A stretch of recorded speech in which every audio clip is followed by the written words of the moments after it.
Oh dear, groaned Thomas. When Thomas puffed along his branch line, he always looked forward to a picnic supper of fish and chips.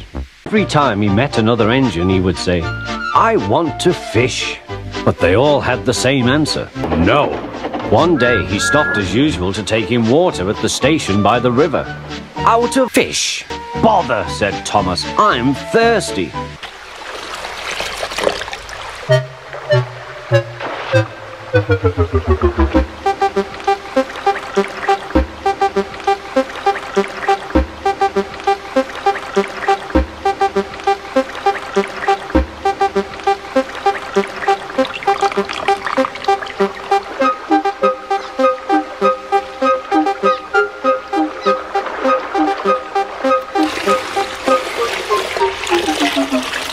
They finished at last.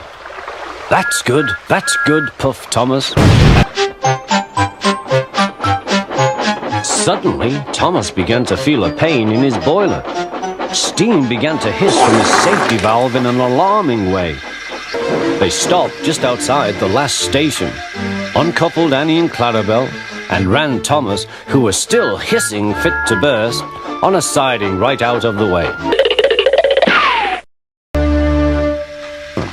"Excuse me, sir. Please look in the tank and tell me what you see." "Certainly, Inspector," replied the Fat Controller. He clambered up, looked in, and nearly fell off in surprise. "Inspector," he whispered, "can you see a lovely picnic supper of fish and chips?" When they had caught all the fish, they had a lovely picnic supper of Thomas. "That was good," said the Fat Controller. "But fish don't suit you, Thomas, so you mustn't do it again." "No, sir, I won't," said Thomas sadly. "Engines don't go fishing. It's too uncomfortable."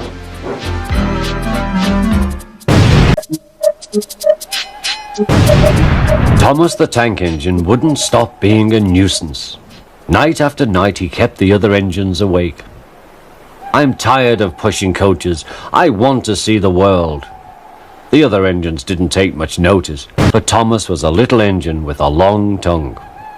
"I've got some trucks to take home tomorrow. If you take them instead of me, I'll push coaches in the yard." "No." Next morning, Edward and Thomas asked their drivers, and when they said yes, Thomas ran off happily to find trucks. Now, trucks are silly and noisy. They talk a lot and don't attend to what they are doing, and I'm sorry to say they play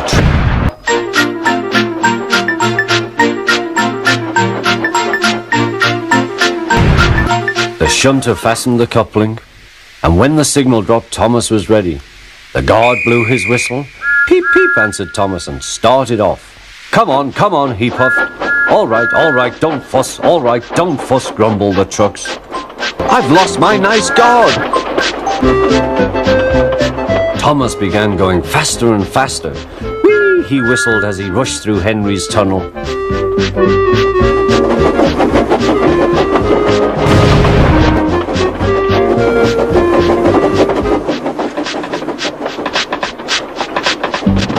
He was feeling very proud of himself, but the trucks grew crosser and crosser.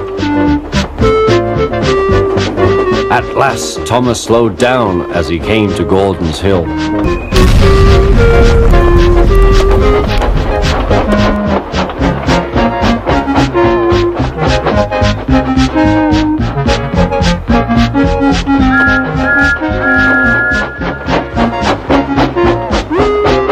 "Steady now, steady," warned the driver as they reached the top.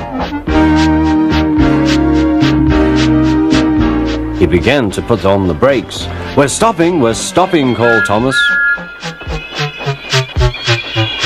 No," answered the trucks, bumping into each other. Go on," he hissed, but the trucks took no notice. Go on," they giggled in their silly way. "There's the station. Oh dear, what shall I do?" he cried. They rattled straight through and swerved into the goods yard. Thomas shut his eyes. "I must stop." When he opened his eyes, he saw he had stopped just in front of the buffers. "You've got a lot to learn about trucks then, little Thomas. After pushing them about here for a few weeks, you'll know almost as much about them as Edward. Then you'll be a really useful engine."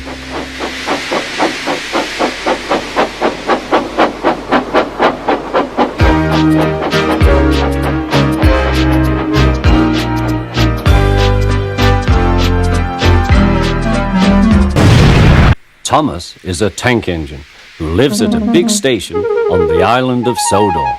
He's a cheeky little engine with 6 small wheels, a short stumpy wheel. He loves playing tricks on them, including Gordon, the biggest and proudest engine of all. Thomas likes whistling rudely at him. "Wake up, lazy bones, why don't you work hard like me?"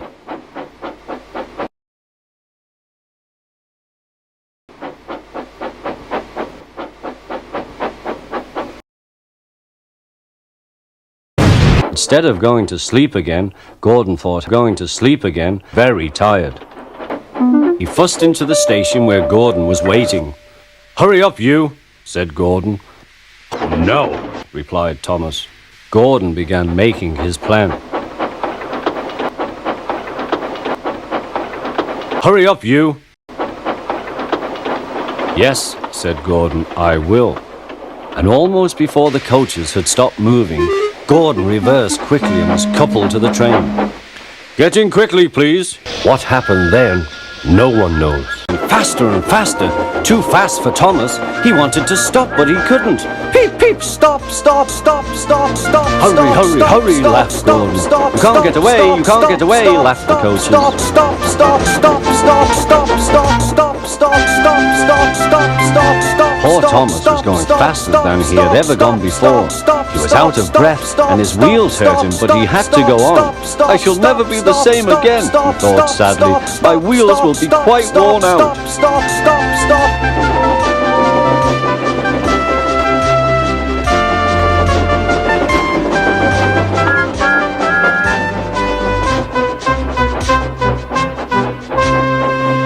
At last they stopped at a station.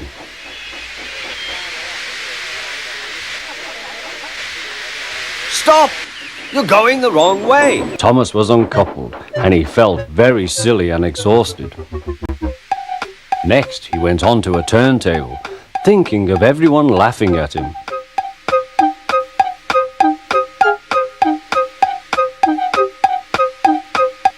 Poor Thomas couldn't answer. He went home very slowly and was careful afterwards never to be cheeky to Gordon again. "Stop! You're going the wrong way." Percy works in the yard at the big station.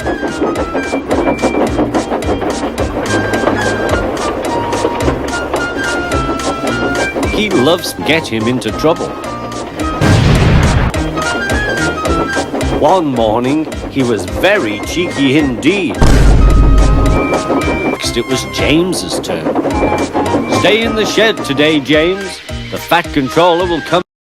"Ah," thought James, "he wants me to pull a special train." "Oh," said James. "Oh, where's Percy?"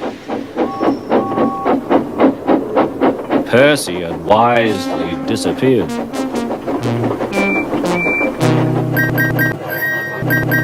When the fat controller came back, he did see James and Percy too. Both engines wished he hadn't.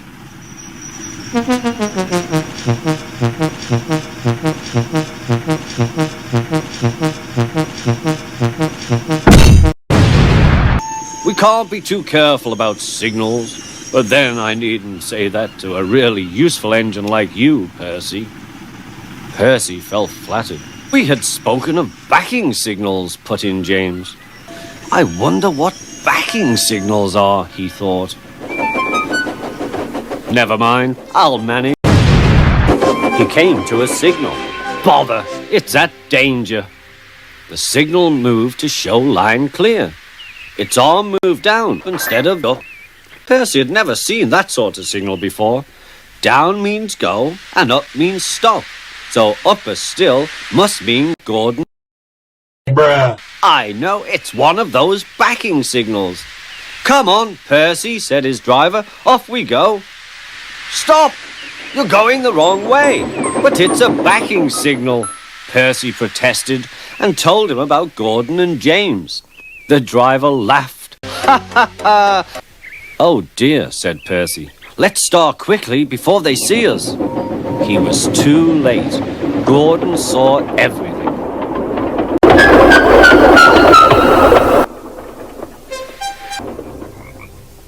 That night, the big engines talked about signals.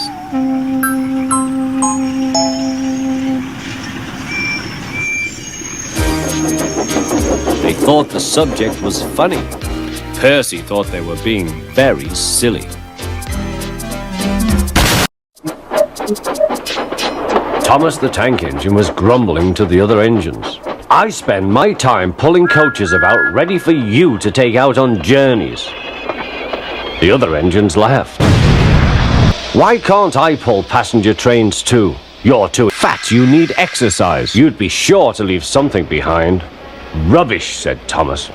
If Henry is ill, he thought, perhaps I shall pull his train. Thomas ran to find the coaches. Come along, he fussed. There's plenty of time, they grumbled. Thomas took them to the platform and wanted to run round in front at once. But his driver wouldn't let him.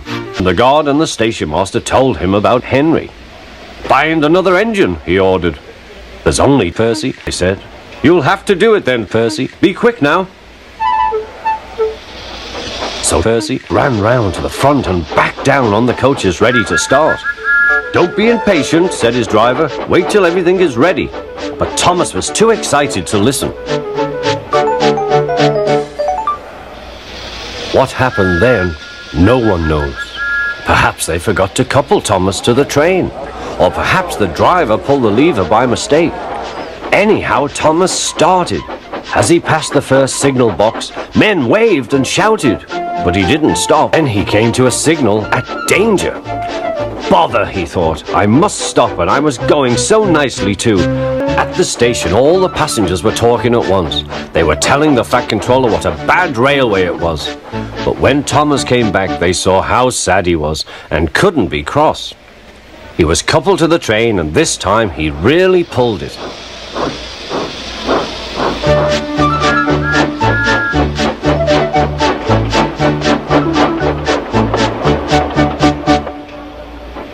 But for a long time afterwards, the other engines laughed at Thomas and said, "Look, there's Thomas who wanted to pull a train but forgot about the coaches."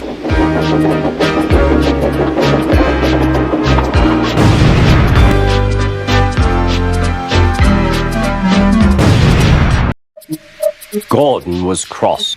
Why should Henry have a new ship? He grumbled. A shape good enough for me is good enough for Percy.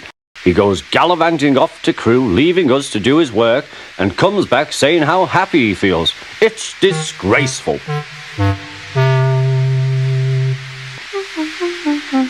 Poor Henry didn't feel happy anymore. Never mind, whispered Percy. I'm Gordon, but we just don't do it. Goodbye, Henry, called Gordon. We're glad to have you with us again, but remember what I said.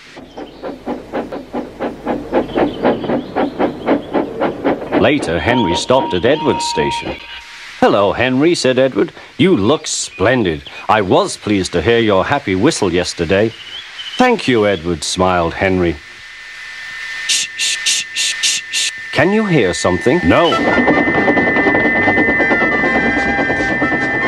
Meanwhile, Gordon screeched along the line. The noise was awful.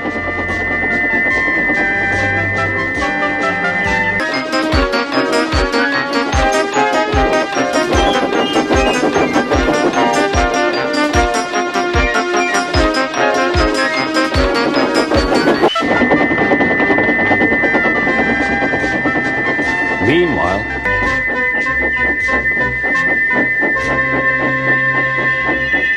at the station, everyone held their ears. The Fat Controller held his ears too. Take him away! In place.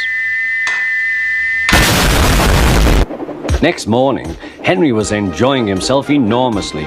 I feel so well, he sang. Trickety-trot, hummed his coaches. Then he saw some boys on a bridge. Peep, peep, hello, he whistled. Oh, he called. The boys didn't wave and take his number. They thought it fun to drop stones on him instead. They've broken our glass. They've broken our glass. They've broken our glass. They've broken our glass. They've broken our glass. They've broken our glass. Call the police. No, said the driver. Leave it to Henry and me. What will you do? They asked. Can you keep a secret? Yes, yes. Well then, said the driver. Henry is going to sneeze at those boys. Lots of people were waiting at the station just before the bridge. They wanted to see what would happen. Henry has plenty of said the driver. Please keep all windows shut till we have passed the bridge. Henry is as excited as we are, aren't you, old fellow? Henry was feeling up. Soon they could see the boys, and they all had stones. Are you ready, Henry? Said his driver. No. Sneeze hard when I tell you. Now, he said. Achoo, shoot!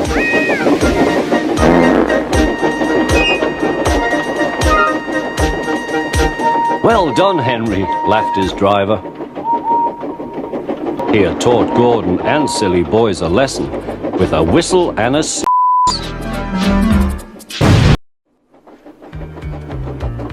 James was enjoying his life on the island of Sodor, but he still had a lot to learn. You can pull coaches or trucks or track controller or the guard or Edward or cows. He could well remember that dreadful accident on his first day. Be careful with the coaches, James, said Edward. They don't like being bumped. Everyone came to admire James. I'm a really splendid engine, he thought, and suddenly let off steam. A shower of water fell on the Fat Controller's nice new top hat. Just then the guard blew his whistle, and James thought they had better go. Go on, he puffed to Edward. Don't push, replied Edward. The coaches were grumbling too. Don't go so fast, don't go so fast.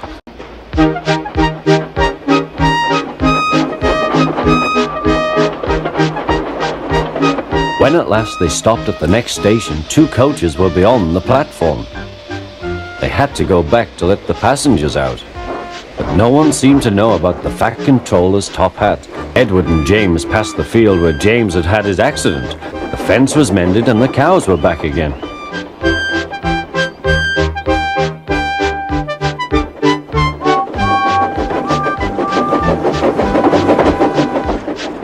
They ended their journey and rested before setting off for home. Next morning, the Fat Controller spoke severely to him. If you can't behave, I shall take away your red coat and have you painted black. He was very rough with the grumbling coaches as he brought them to the platform. Don't talk, come on, he called to them. Gordon never has to fetch his own coaches, he thought to himself, and he's only painted blue. To make James even more cross, this time no one came near him. I'll show them, he thought. They think Gordon is the only engine who can pull coaches. We're going to stop.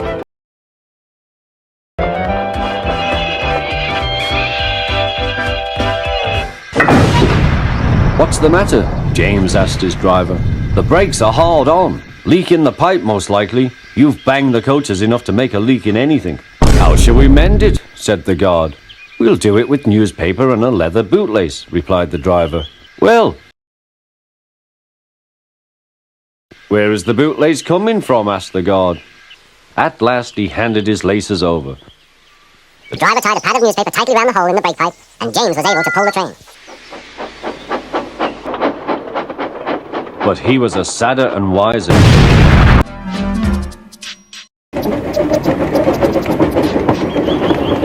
Toby and Henrietta are enjoying their new job on the island of Sodor, but they do look old-fashioned and need new paint.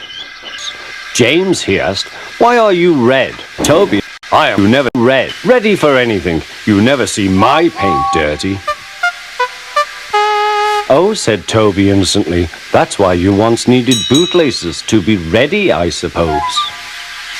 James went redder than ever and snorted off. It was such an insult. Dirty trucks from dirty sidings.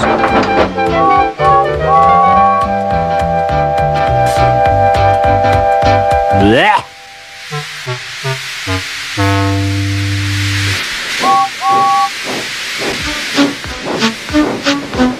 Starting with only a few, he picked up more and more trucks at each station till he had a long train. The truck's chance had come. Hurrah, hurrah, they laughed, and banging their buffers, they pushed him down the hill. On, yelled the trucks. I've got to stop, I've got to stop, groaned James.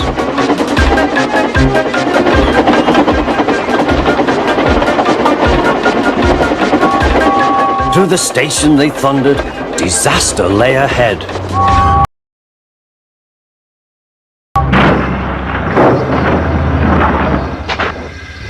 Something sticky splashed all over James. He had run into 2 tar wagons and was black from smoke box to cab. He was more dirty than hurt.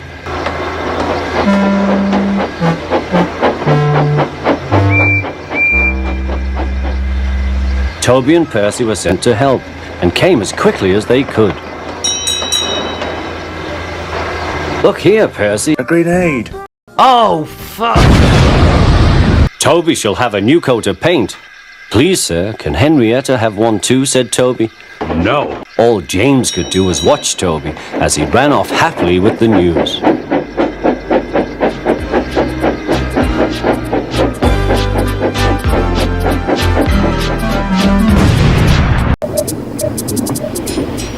Do you know what? Asked Percy. What? Grunted Gordon. The Dacia Sandero. It's delayed. Oh no! Anyway. By the end of the afternoon, he felt tired and unhappy. He brought some coaches to the station. Hello, Percy, said the Fat Controller. You look tired. Yes, sir, I am, sir. I don't know if I'm still standing. I'm still standing. Would you like to help build my new harbor? Thomas and Toby will help. No. New engine arrived. What's your name? Asked the Fat Controller. Montague, sir, but I'm usually called Duck. Silence! I'll call you Bluebell. Good. Bluebell shall be. Here, Percy, show Bluebell round. The 2 engines went off together. Soon they were very busy. James, Gordon, and Henry watched Bluebell quietly doing his work.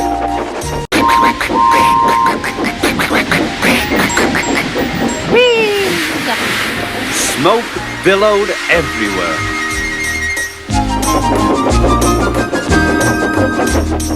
Percy was cross. The Fat Controller was looking forward to hot buttered toast for tea at home. Suddenly he heard an extraordinary noise.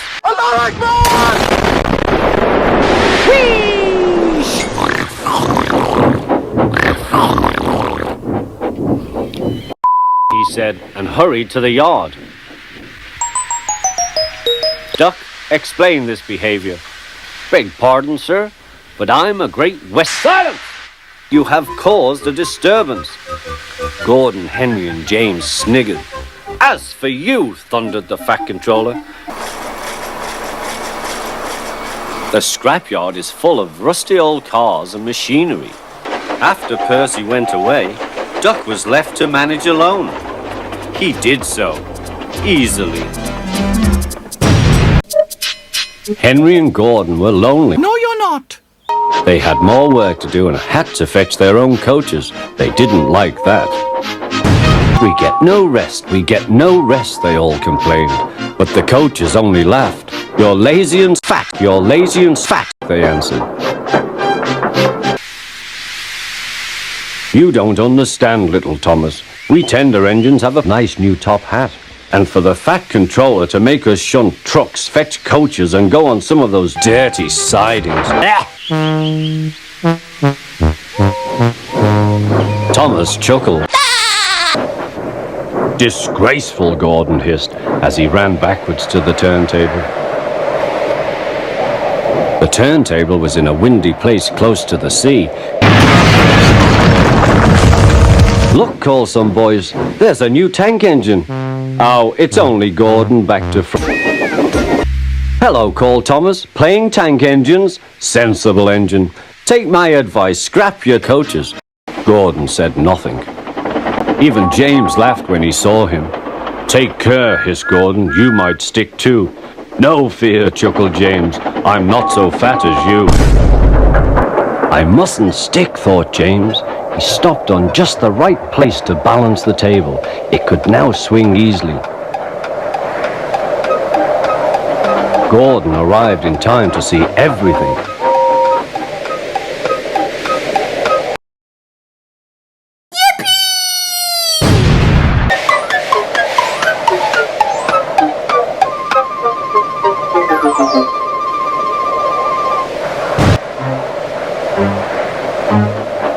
Poor James, feeling quite giddy. Stop! You're making me giddy! That night, the three engines had a meeting. Oh!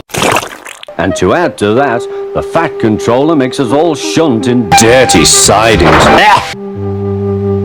Listen, said Gordon. He whispered something to the others.